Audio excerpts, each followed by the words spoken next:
오늘은 누가복음 3장 말씀을 통해 우리를 향한 하나님의 뜻을 함께 살펴보고 또 기도의 제목을 잡고자 합니다.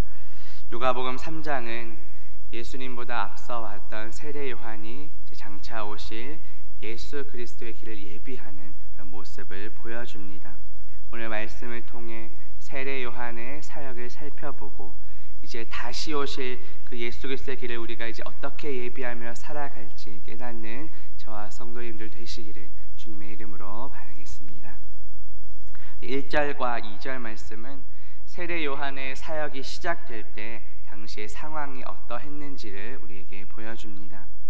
디베레 황제가 통치한 지 15해, 곧 본디오 빌라도가 유대의 총독으로, 헤롯이 갈릴리의 분봉왕으로, 그 동생 빌립이 이두레와 드라고니 지방의 분봉왕으로, 루사니아가 아빌레네의 분봉왕으로, 안나스와 가야바가 대제사장으로 있을 때에 하나님의 말씀이 빈들에서 사가랴의 아들 요한에게 임한지라 라고 말씀합니다.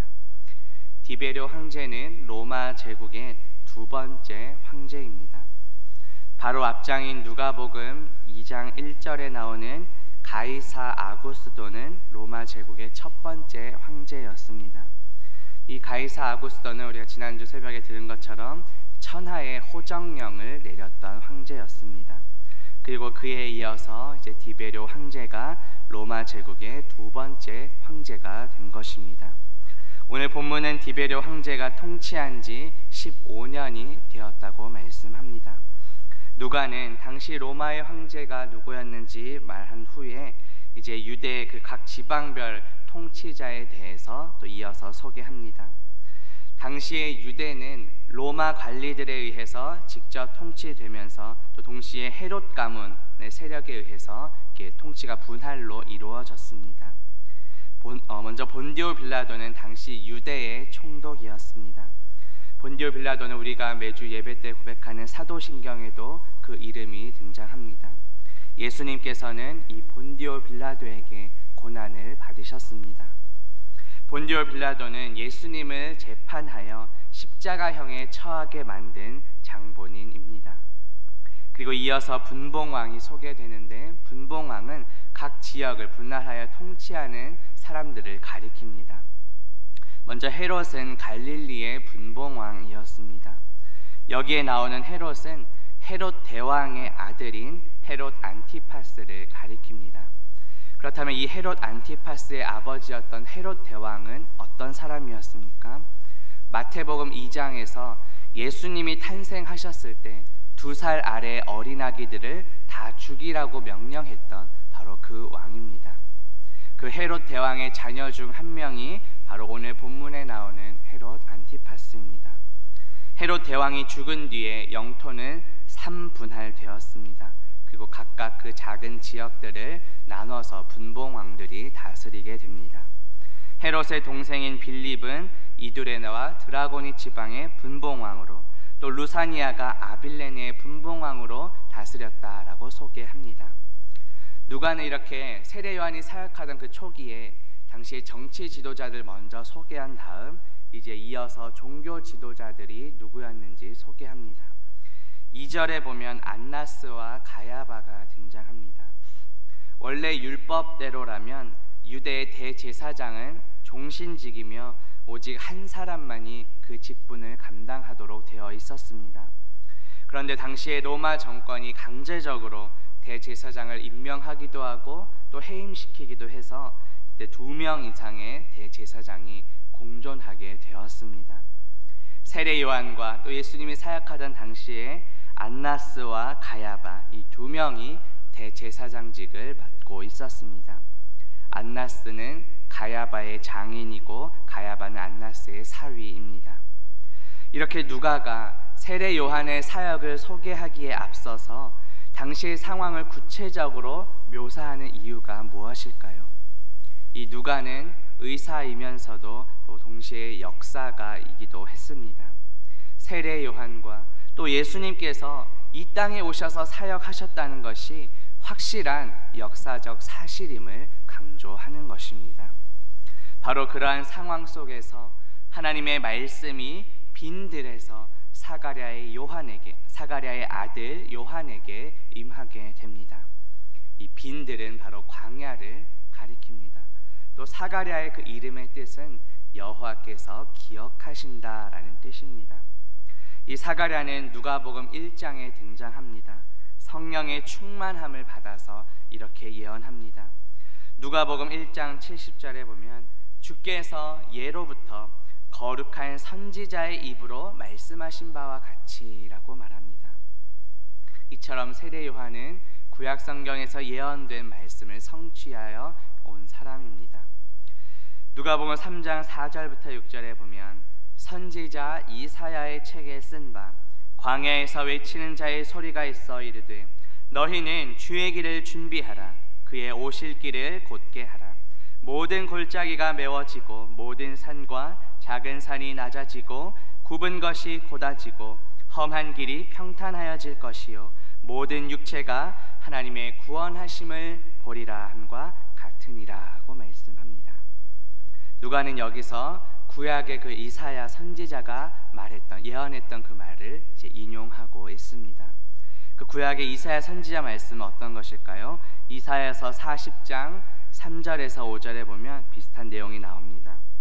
외치는 자의 소리여 이르되 너희는 광야에서 여호와의 길을 예비하라. 사막에서 우리 하나님의 대로를 평탄하게 하라. 골짜기마다 도두어지며 산마다 언덕마다 낮아지며 고르지 아니한 곳이 평탄하게 되며 험한 곳이 평지가 될 것이요 여호와의 영광이 나타나고 모든 육체가 그것을 함께 보리라. 이는 여호와의 입이 말씀하셨느니라고 말합니다. 이 구약의 이사야 선지자의 예언대로 세례 요한이 와서 무엇을 외치고 있습니까? 주의 길을 준비하라. 그의 오실 길을 곧게 하라고 말씀합니다. 구약의 이사야서에서는 여호와의 길을 예비하라고 되어 있는데 오늘 본문에서는 주의 길을 준비하라로 살짝 바뀌어 있습니다. 이것은 무엇을 의미합니까? 구약에 나오는 여호와 하나님이 신약에 넘어오면서 주, 곧 예수 그리스도이심을 우리에게 말씀합니다. 예수님께서는 여호와 하나님이십니다. 따라서 세례 요한은 장차 오실 예수 그리스도의 길을 예비하라 하는 말을 지금 외치고 있는 것입니다. 세례 요한은 이처럼 예수님보다 바로 앞서 와서 예수님의 오실 길을 예비한 사람입니다.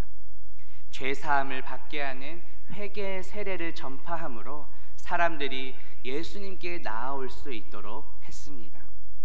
5절에 나오는 골짜기, 산, 굽은 것과 험한 길 등은 그 예수님의 구원 사역을 방해하는 장애물 등을 가리킵니다. 또 우리 인간의 거짓과 교만함, 악한 일들을 가리킵니다. 세례 요한은 예수님의 오실 길을 준비하면서 사람들의 이러한 악한 것들이 이제 변화되어야 한다고 말씀합니다. 다시 말해 죄악에서 돌이켜 회개하라는 것입니다. 겸손히 말씀에 순종하며 죄를 회개하고 돌이킨 사람은 구원을 받게 됩니다. 그러나 교만한 사람은 어떻게 됩니까? 높은 산이 깎이듯이 넘어지게 될 것이라고 말씀합니다.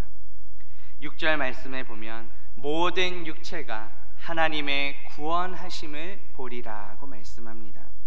모든 육체는 모든 인간을 가리킵니다. 유대인뿐만 아니라 이방인까지 모두 포함합니다. 예수 그리스도를 통하여 이루어지는 이 구원은 인종의 차별이 없이 모든 사람들을 대상으로 한다는 것을 보여줍니다. 그렇다면 오늘날 다시 오실 예수 그리스도의 길을 예비하는 우리들은 어떻게 살아가야 하겠습니까?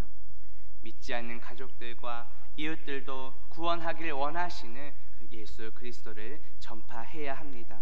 어제 예수 사랑 생명샘 축제를 통해 또 주님의 은혜와 인도하심 가운데 많은 새가족들이 초대되었습니다. 계속해서 믿지 않는 가족들과 이웃들에게 모든 육체를 구원하기를 원하시는 그 예수 그리스도를 우리는 전파해야 합니다. 신약성경 디모데전서 2장 4절에 보면 하나님은 모든 사람이 구원을 받으며 진리를 아는 데 이르기를 원하신다라고 말씀합니다. 이 진리가 무엇입니까? 바로 예수 그리스도이십니다.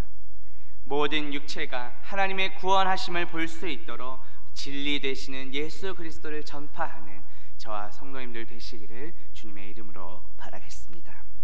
함께 기도합니다.